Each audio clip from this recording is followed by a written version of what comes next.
Our guest in today's Midday Fix was once popular as a wine-loving mommy blogger. Then she drove drunk with her kids in the car.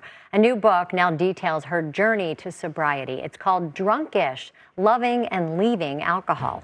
Stephanie Wilder Taylor joins us now live. Thank you for being here. Thank you for your bravery in what you've achieved in your life and your career and what you're helping others do. I really appreciate it. Well, thank you so much for having me. I do think it's an important message to get out. I think a lot of people, women, men, everybody can relate to, maybe drinking too much, it's socially acceptable, but then having that nagging voice in their head saying, maybe this is too much. Right. You talk about these moments where you were drinking, say, at Halloween, taking the kids out, or when you first found out you were pregnant with the twins. But I do feel like now the culture is making it more acceptable. You've got moms and dads at their kids' games, with alcohol in Starbucks cups.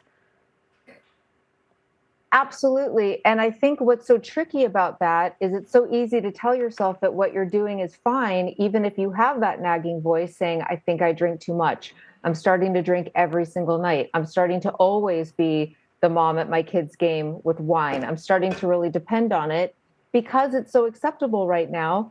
We trick our brains into going, well, I'm not that bad. I'm not that bad. I'm not that bad. And it delays finding help.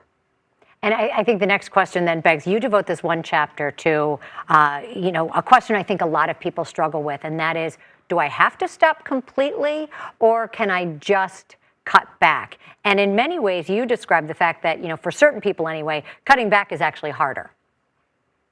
I mean, for me, I have an addictive personality. I've always had an addictive personality, going all the way back to being a kid and not being able to stop eating sugar.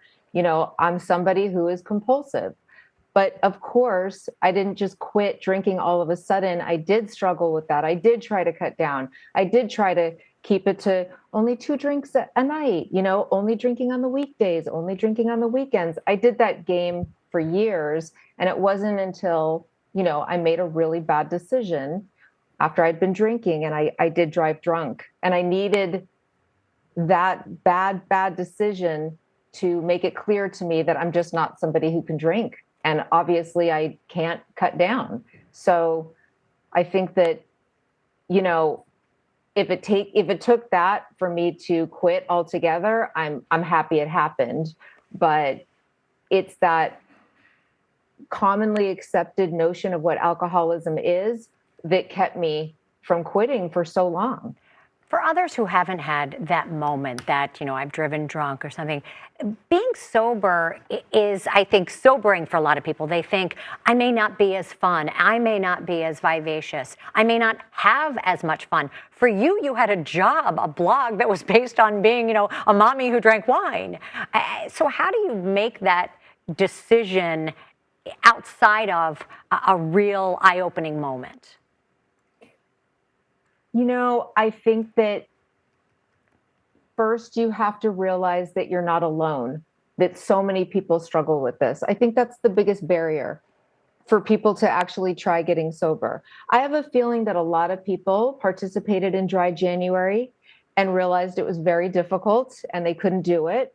Or maybe they did it and then they told themselves, well, I'm fine, but then the drinking starts creeping up. For me, being sober is just easier all across the board. I don't have to think about alcohol anymore. I don't have to do that dance every day of like, should I just have a drink? Should I not have a drink? And if you force yourself to do some of those uncomfortable things, like I remember the first time I went to a concert and I was completely sober and I was so worried about it. How am I going to have fun? Everybody drinks at music shows. And I went to the show, I was with my husband, and I ordered a bottle of water, and I sat there feeling sorry for myself. Everybody here gets to drink. And I looked around and, a lot of people were drinking water. And I said to my husband, why are so many people drinking water? Is this a sober show? Or and my husband said, no, it's a Monday night. People have to work tomorrow. And it was very eye-opening to me because once you get out of the mindset that everybody's drinking without you and realize that not everybody drinks every day, it's kind of freeing.